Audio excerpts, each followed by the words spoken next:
ओम नमो भगवते वासुदेवाय। भाद्रपद शुक्ल एकादशी की पौराणिक कथा। युधिष्ठिर जी कहने लगे कि हे भगवान, भाद्रपद शुक्ल पक्ष एकादशी का क्या नाम है, इसकी विधि तथा इसका महात्म्य कृपा करके कहिए। तब भगवान श्री कृष्ण कहने लगे कि इस पुण्य, स्वर्ग और मोक्ष को देने वाली तथा सब पापों को नाश करने वाली उत्तम वामन एकादशी का महात्म्य मैं तुमसे कहता हूँ, तुम ध्यान पूर्वक सुनो। यह पद्मा या परिवर्तनी एकादशी जयंती एकादशी भी कहलाती है। इसका यज्ञ करने से वाजपेयी यज्ञ का फल मिलता है। पापियों के पाप नाश करने के लिए इससे बढ़कर और कोई उपाय नहीं है। जो मनुष्य इस एकादशी के दिन मेरी वामन रूप की पूजा करता है, उसके तीनों लोग पूजन होते हैं। अतः मोक्ष की इच्छा करने वाले मनुष्य भी इस व्रत को अवश्य करें।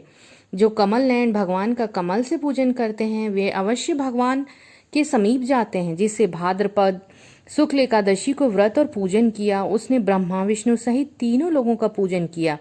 अतः हरिवासर अर्थात एकादशी का व्रत अवश्य करना चाहिए। इस दिन भगवान करवट लेते हैं, इसलिए इसको परिवर्तनी एकादशी भी कहते हैं।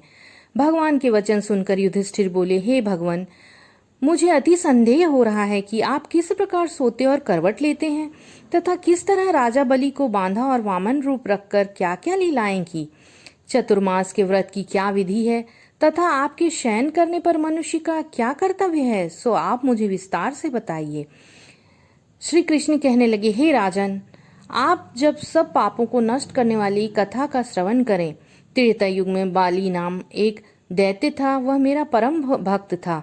विविध प्रकार के वेद सूक्तों से मेरा पूजन किया करता था और नित्य ही ब्राह्मणों का पूजन तथा यज्ञ के आयोजन करता था। लेकिन इंद्र से द्वेष के कारण उसने इंद्रलोक तथा सभी देवताओं को जीत लिया। इस कारण सभी देवता एकत्र होकर सोच विचार कर भगवान के पास गए। बृहस्पति सहित इंद्रादि देवता प्रभु के निकट जाकर नतमस्तक होकर वेद मंत्रों द्वारा भगवान का पूजन और स्तुति करने लगे। अतः मैंने वामन रूप धारण करके 5वां अवतार लिया और फिर अत्यंत तेजस्वी रूप से राजा बलि को जीत लिया। इतनी वार्ता सुनकर राजा युधिष्ठिर बोले कि हे जनार्दन, आपने वामन रूप धारण करके उस महाबली दैत्य को किस प्रकार जीता।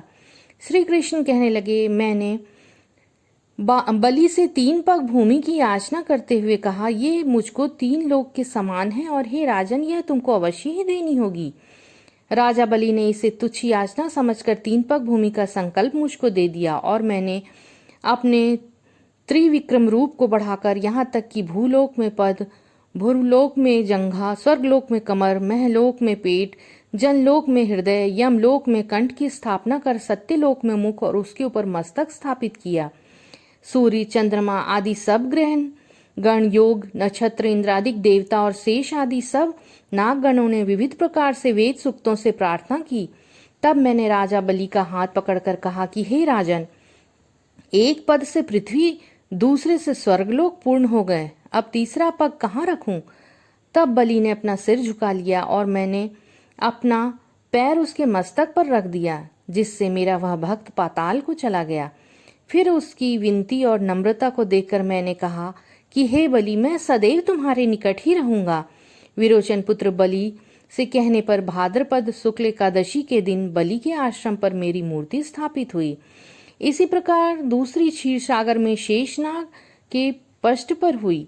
हे राजन, इस एकादशी को भगवान शयन करते हुए करवट लेते हैं, इसलिए तीनों लोगों के स्वामी भगवान विष्णु का उस दिन पूजन करना चाहिए। इस दिन तांबा, चांदी, चावल और दही का दान करना उचित है। रात्रि को जागरण अवश्य करना चाहिए।